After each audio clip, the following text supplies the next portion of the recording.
Welcome to Coach's Weekly. I'm CJ Sullner here with head men's soccer coach Micah Middendorf. Coach, tough weekend. Heartbreak's a very good word to describe the way it started.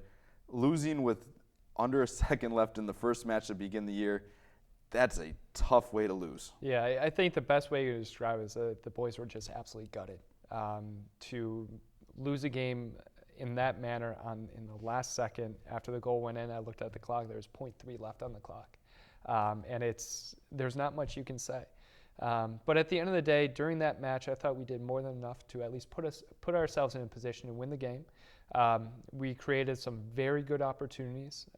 Didn't finish them, but we created them. We defended well. We held them scoreless throughout the majority of the match.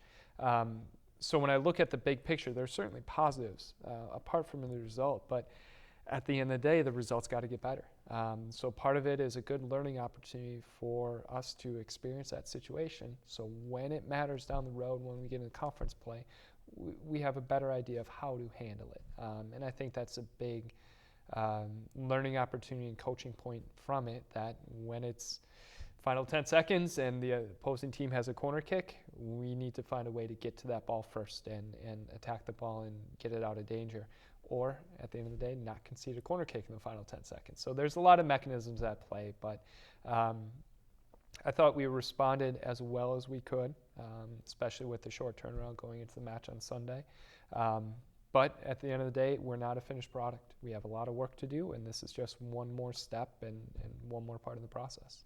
Now, talking about that process, non-conference matches, yes, you always want positive results, and that's what builds confidence and everything.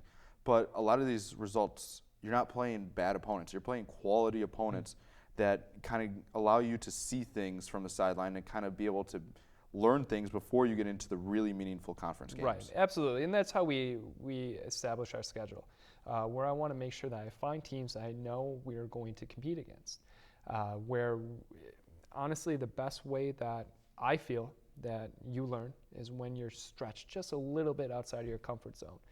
So this weekend when we played Bluffton, when we played Manchester, that was the premise of this trip. Put our guys in probably unfavorable conditions with the heat, with the quick turnaround, long days of travel, and see how they respond to it. So the results didn't quite go our way, but there's a lot of positives that can come out of it. So I learned a lot about our character. I learned a lot about different positions that our guys can play. So going forward, we're going to be stronger because of it. Yes, it hurts, and losing is, you never want to lose, but we can learn from it. We'll pick ourselves up, and we'll be just fine going into this week. Now, an interesting battle that's continuing on, as we noticed in the box scores this weekend, two different goalies in there. It's going to be something that's what the non-conference is for. Who's going to step up? Who's going to really kind of take over that position? Right, and we're going to continue to rotate those two goalkeepers throughout this whole non-conference schedule, and then really take a good look at things, take a look at a lot of film, so when we get in the conference, we get that decision right. But no matter what, those two goalkeepers that played on the weekend, Zach Adamick and Eto Aragon, I thought they played outstanding. They did everything that we asked them to do. Limited mistakes, made really good distributions. Zach had a little more to do on Sunday playing against Manchester, so he was able to show a little bit better. But Eto's experience is outstanding. And that's not even including the other four goalkeepers that didn't play. Like you said last week, CJ, we have a lot of options there. And we brought all four of those goalkeepers into the program because I'm confident they can play at this level.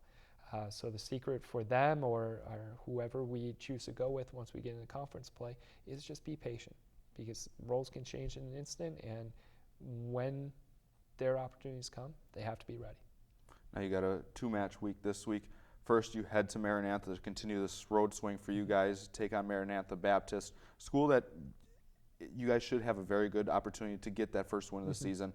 Then on Sunday, you have the home opener against Illinois College, a week that 2-0 would be very nice to have. Well, ideally, I mean, you want to go in and say we're going to be successful in any game, but at the same time, Maranatha has always proved to be a very good side.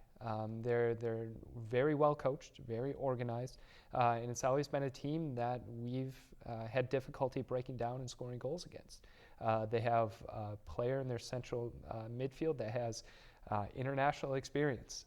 So it's going to be fun to play against him, and he's given us fits, and he's been a handful for us in the past. So it's going to be another really good challenge for us. So then when we get into our conference play, we've already seen some of the better players in the area. So we're going to be much better prepared to play when we get into the conference. In Illinois College, I haven't had a chance to scout them too often. In fact, I'm one game at a time, so I'm worried about Maranatha right now. Once we get into Friday and Saturday, my focus will change a little bit to Illinois College, so I'm not too familiar with the results, but at the same time, last year we tied them 1-1 at their place. 2 years ago, or 3 years ago, I should say, we beat them 1-0. So I fully expect that game to be another very tight game. But like I said, that's how we put our non-conference schedule together, so I can push the guys and get them out of their comfort zone and really see how they handle adversity. Because we'll see teams like that when we get into conference play. So I'm excited. Yeah, I would have loved to win the 2 matches over the weekend, but at the end of the day, I learned a lot. I feel our team has learned a lot. And from a coaching standpoint, improving from game to game, that's what's important. Yes, we want to win, but I want to make sure we see improvement, and we've done that. So we're looking to make sure we carry that on into Thursday. Well, we look forward to seeing you guys on Sunday for that home opener. Cougars, a 2-match week this week. They'll take on Maranatha Baptist on Thursday in Watertown, Wisconsin. Then they will open up at home against Illinois College on Sunday. We'll have all the links available at cucougars.com. For head coach Micah Middendorf, I'm CJ Sellner. Thank you for watching Coaches Weekly.